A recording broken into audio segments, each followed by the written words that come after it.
Yeah, I got married for the first time not too long ago. For me, it was like being in a whole other world.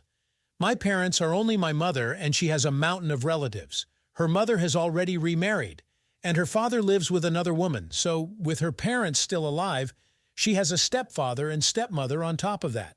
And everyone is so sociable, ready to help, give advice, and so on. At first I liked it, but over time I realized that this communication with relatives takes away all my free time.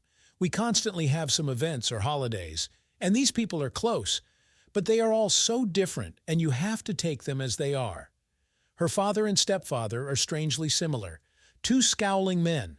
Apparently her mom chose them on the same principle. Her own mother is also a busy and not easy woman.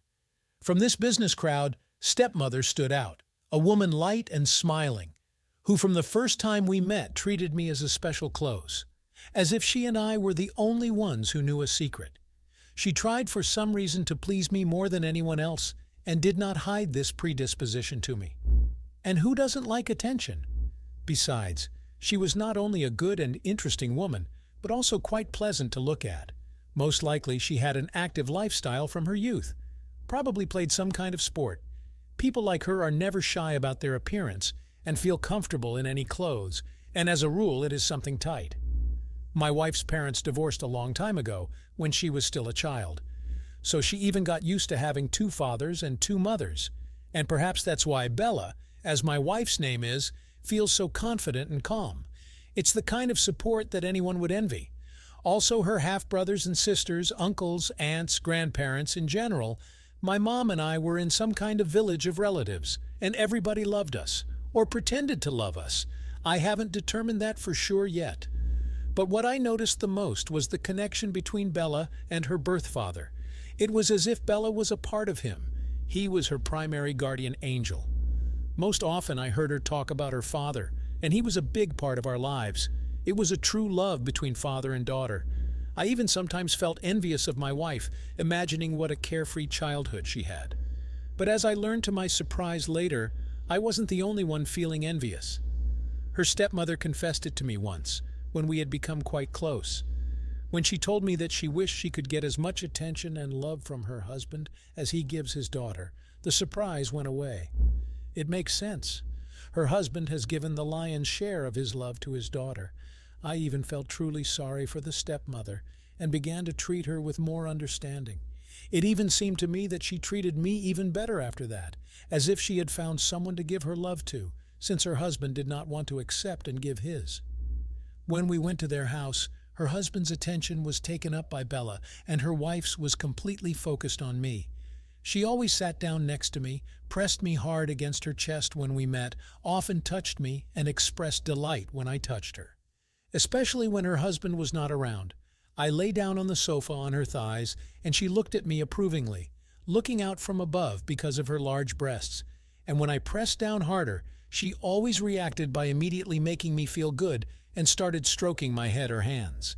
She also often massaged my shoulders by pressing down hard on me from behind.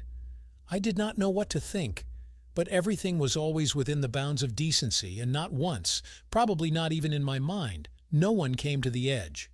And I liked this attitude of a grown woman towards me. I didn't want to spoil anything, and I began to want to come to them as often as possible. One day my wife once again left on her business, and I, as it often happens, decided to go for lunch to my favorite father-in-law. And it turns out my favorite mother-in-law, or stepmother-in-law. We have a small family, and I was so clueless about many of the family names of relatives. Turns out the father-in-law was away with Bella, preparing an event, as Sophia said. Sophia is the name of my favorite stepmother-in-law. I arrived at noon, but Sophia had just woken up. She said there was another socializing with relatives until the middle of the night last night. That's why she met me in a hastily thrown-on robe, but thanks to her always good mood, she doesn't need to tidy herself up much. She's always in order. She didn't wear much makeup, by the way, and it looked good on her. She hugged me, but didn't let me go for a long time while she asked me how I was doing. I felt a little awkward, and apparently that amused her. The fact that I could feel her breasts through her shirt and her thin robe. I was especially embarrassed by the closeness of her face. She was smiling with her eyes reading all my feelings in my eyes. It was especially disconcerting when she looked at my lips. Then she kissed me on the cheek and invited me into the kitchen. She was very deft at housekeeping, and the table was set in just a couple minutes. I sat down in my father-in-law's seat. For some reason I found it the most comfortable, and she sat on the couch. Bob had chosen to go deal with Bella again, Sophia complained. I looked at her. She seemed upset. She didn't often express negative emotions, and if she did, it was something really important to her. You know, I like the fact that they're doing this without me. I tried to change my mind. You know what I mean. Sophia, either because of her age or because she is smart, always sees the root. Yes, apparently it's their habit, developed over many years, to solve some issues together. She took a deep breath. I looked at her and saw her eyes glisten with tears. Well, what are you? I literally threw myself at her to calm her down. I had had a heart-to-heart with her for a long time, and it affected me instantly. I sat down on the couch with her and put my arm around her shoulders, wrapping my arms around her. She snuggled up to me in return. I didn't know what to say and just pressed her tighter. She sobbed and seemed so defenseless to me in that moment. I forgot for a moment that she was much older than me, and it was like I was a man over her because I had my arms around her. We should think of something to do together, too. I hadn't meant to say that, but now the words made a different meaning. She lifted her head. Her face was right next to mine. There was surprise and question in her eyes. I pressed her harder and she nestled her lips against mine. It was crazy, but it was like planned madness. We were going crazy voluntarily.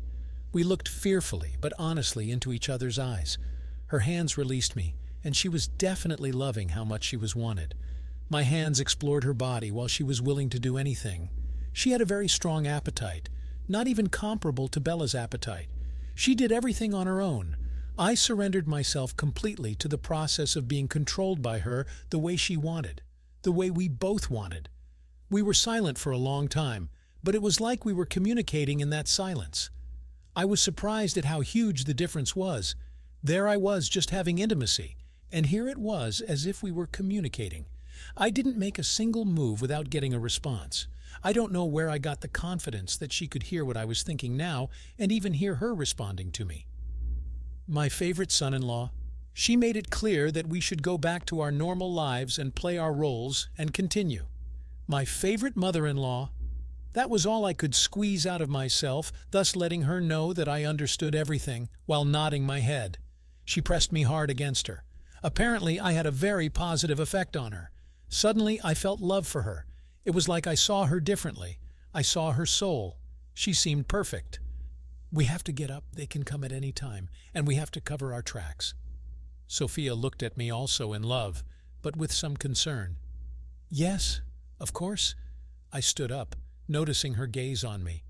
How good it is that now I don't have to be embarrassed by her ever, I thought. We left only the depth in our gaze, and otherwise behaved the same way, even when we were alone together. Sometimes I think that if anyone in our family ever found out about it, they'd just turn a blind eye, because everyone's happy with the way things have been for years. No one wants change when things are good, especially in a place as secure as the family. And something tells me that we are not the only ones, it turns out, with some deviation, all with their own cockroaches and secrets. I mean, Sophia and I fully justified ourselves a long time ago. But that feeling of crossing boundaries has always continued to excite. It's the most satisfying crime of my life. And if it really is a crime, then we've long since become repeat offenders in it with her. Did you like this story? Let us know in the comments what you liked. Subscribe to our storytelling podcast. Also, don't forget to like and ring the bell so you don't miss more interesting stories. See you soon.